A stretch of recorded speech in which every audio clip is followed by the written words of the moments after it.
I don't want to rush into this. I don't want to learn the basics. I want to just get in and do it.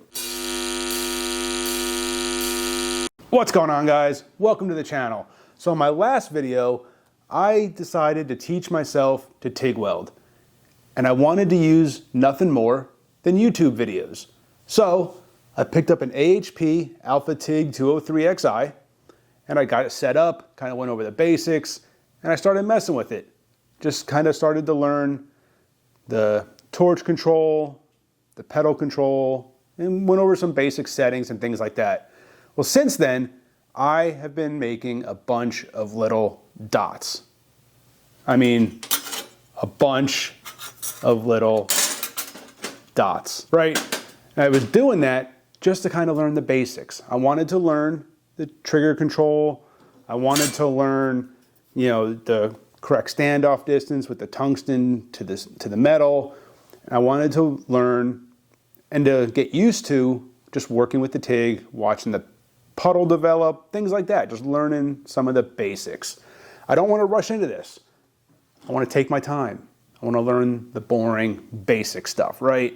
And that's kind of where I think some people may get frustrated when it comes to learning something new, is they just want to know it. They want to, I don't want to learn the basics. I want to just get in and do it. And that's fine in some instances, but you got to learn the basics first, right? So with all the little dots that I've been welding, I've got pieces of scrap metal kind of stashed all over the garage that have little dots in it just from the past week or so of just doing nothing but little dots. I think I'm at the point where I'm ready to start to lay my first bead.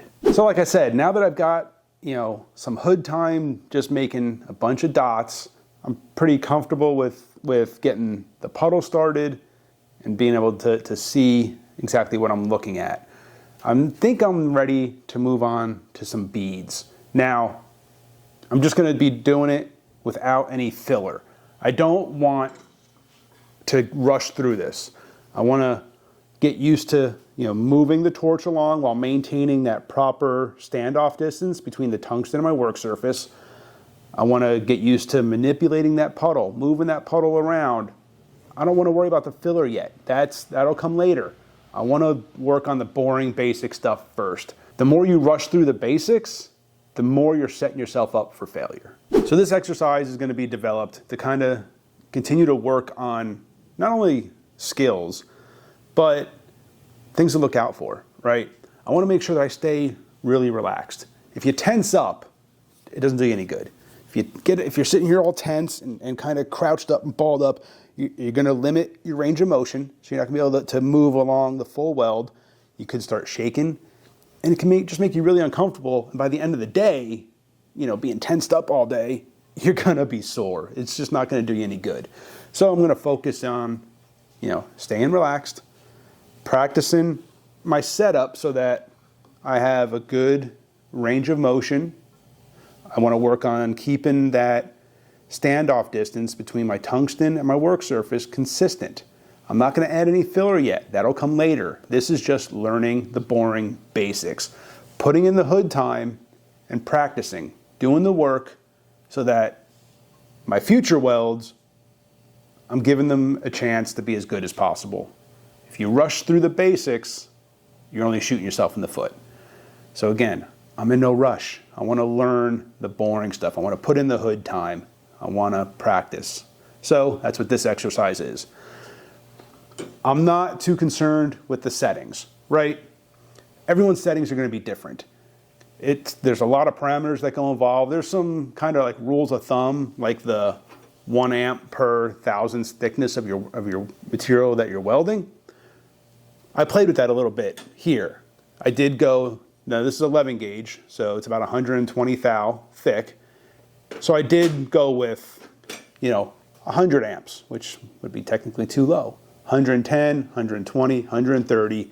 I wanted to see the effects of the amperage settings.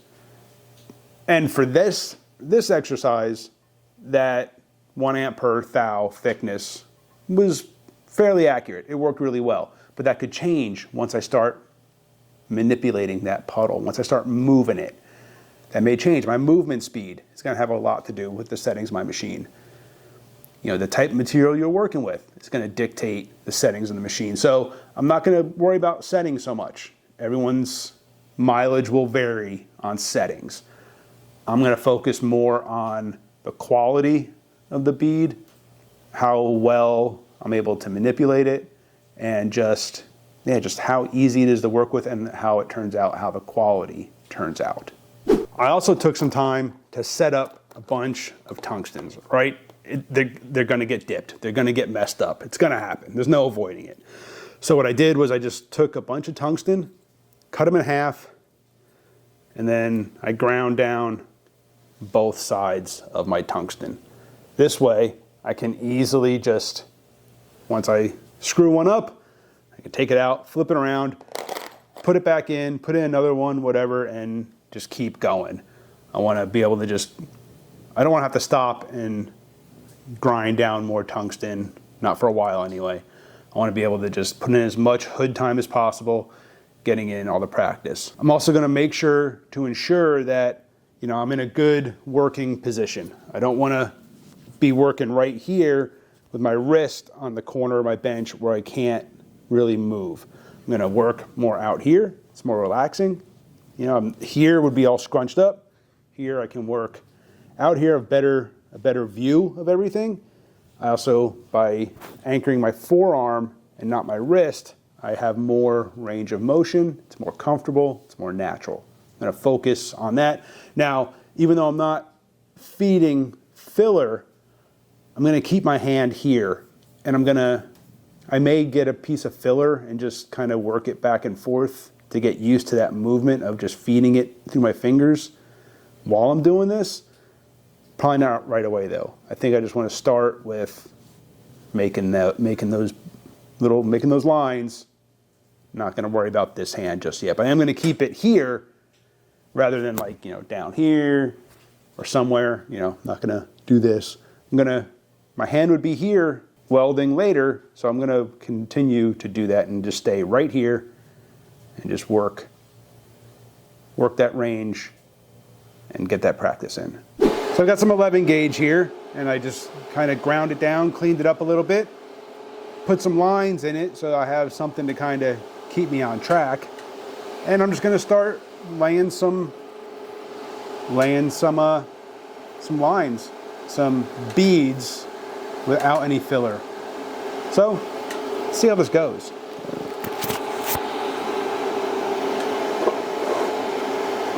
So again, just going to get my standoff distance right, start the arc, and then relax and move it along that line.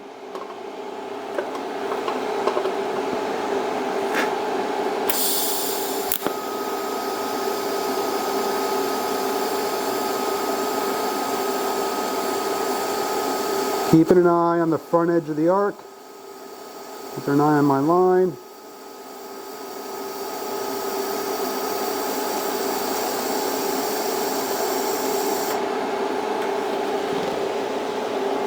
And looking at the heat affected zone, obviously right at the end, the heat did build up and I blew through the end of it. So maybe my settings are a little high to begin with. I did use the general, 1 amp per thou. Maybe I'll back it off a little bit, but there's the first line. Not too bad. The heat affected zone is like really wide though. I'm not sure if that's maybe too wide. I'm gonna do another one at this setting, then maybe I'll adjust.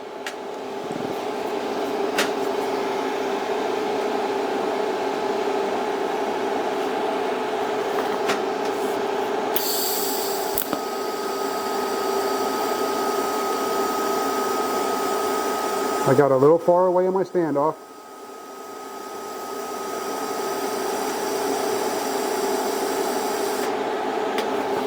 Now I didn't take that one all the way to the edge. I did get a little far on my standoff, so my heat affected zone looks like it's spread out a little bit. I'm gonna do another one at that setting.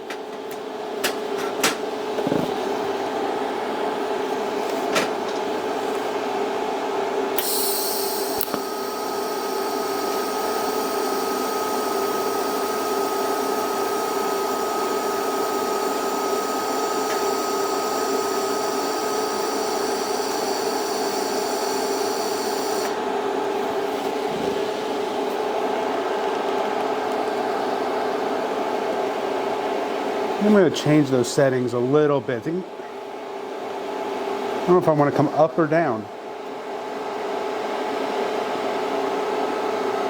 I'm not really sure.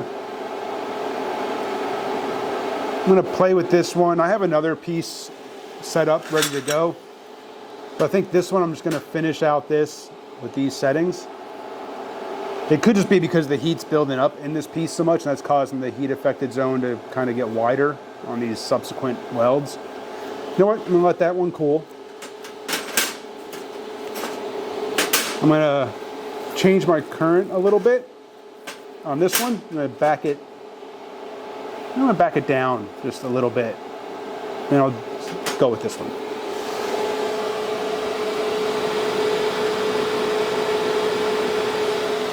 All right, so I backed it down 5 amps, and we'll see what that does.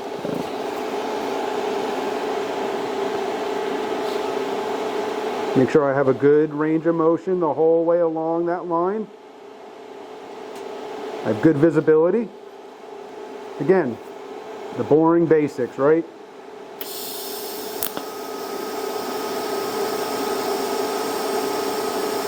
Keeping an eye at my arc length.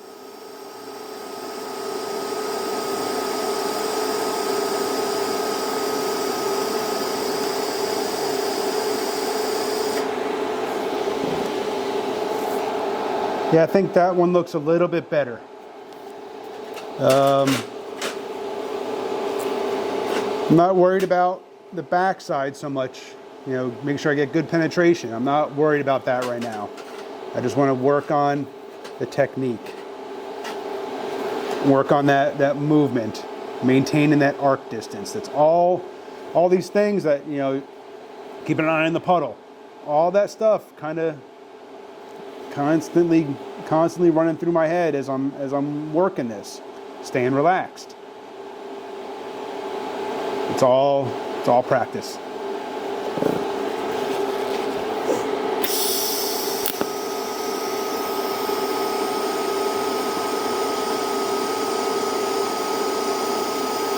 Nope, arc distance got way too far.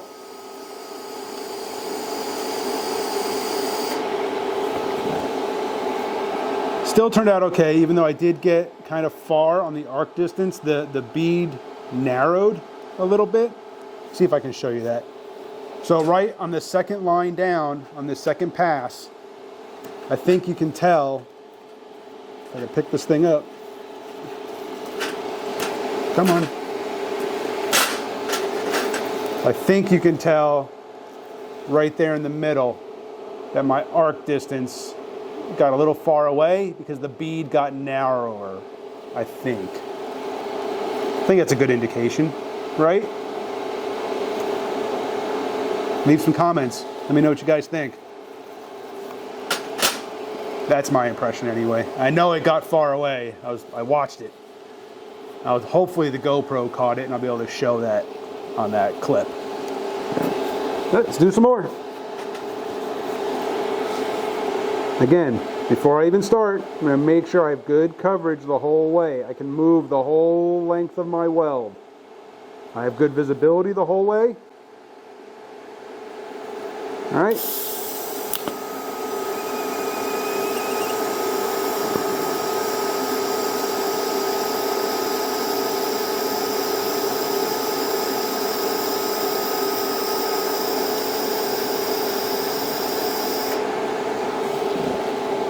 There we go. That looks pretty good. It's a nice consistent bead width. Yeah, I like that one. I'm not going all the way to the edge. I need to work on also, I think when I get near the end of the weld, when I start letting off, I'm going to back up a little bit, and that should kind of help clean up the end of the weld by kind of going back over my weld a little bit. Just like a 1/4 of an inch, 1/8 of an inch maybe, as the post flow and kind of easing off at the end. I'm not just coming right off the pedal. I'm trying to practice kind of easing off at the end. Let's do another one. Actually, I'm going to move over to the other one. That should be a little bit cooler now. We'll just, still hot, but it's 11 gauge, so it's going to take a while for it to cool.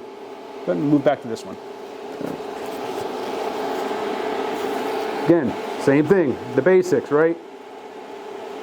I can move the whole length, good visibility, do it.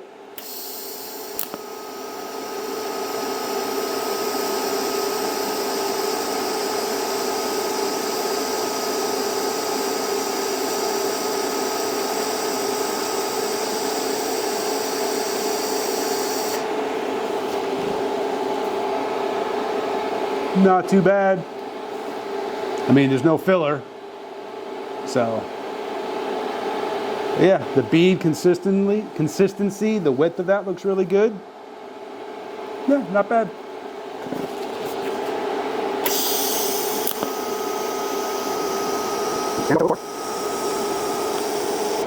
So a couple of mistakes on that one.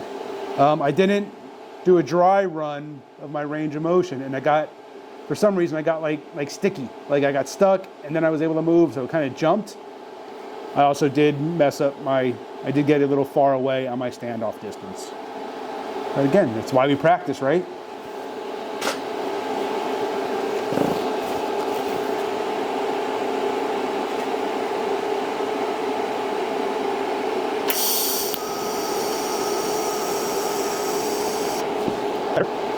I actually lost sight of my line. I don't think I scribed that line in there quite good enough. I kind of lost it. Plus the heat affected zone from the last weld, I think kind of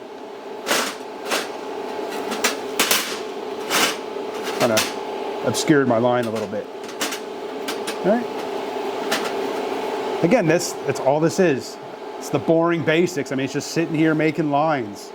Boring stuff, right? But it needs to be done. It needs to be emphasized.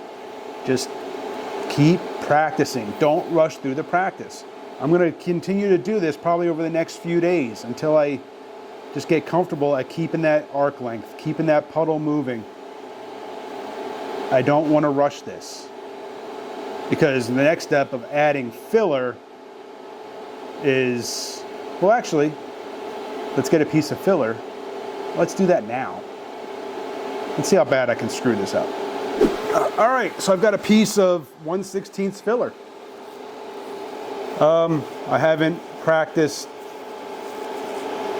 feeding it. I don't like, even though this is a TIG glove, I think I want a thicker glove for some reason. It's weird. I'm not sure I like the feel.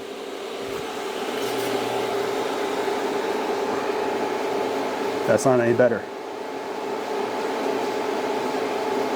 I don't have enough feel. Try a different glove. It could also just be the lack of practice. I haven't practiced with filler rod yet, so I don't have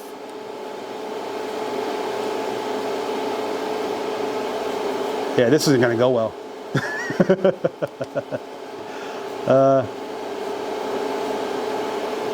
Let's try it anyway. This should be good.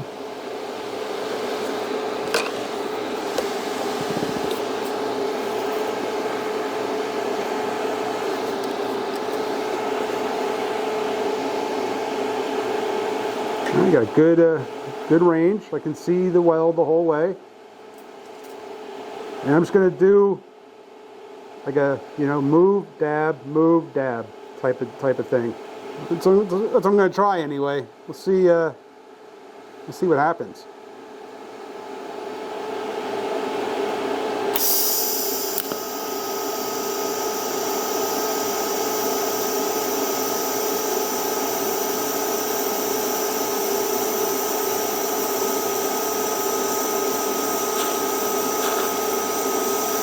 Oops, slip.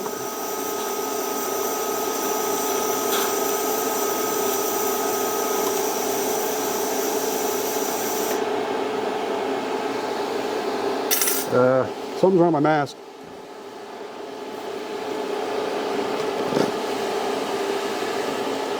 Something's wrong with my mask. My mask is still blacked out. What's going on?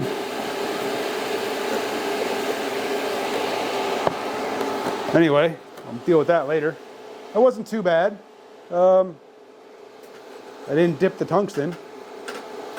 Got a little high at the end, a little far from the end. But there's that first actual filler. but that was not comfortable, guys. I need to, yeah, that was not comfortable at all. Obviously, need more practice. Yeah.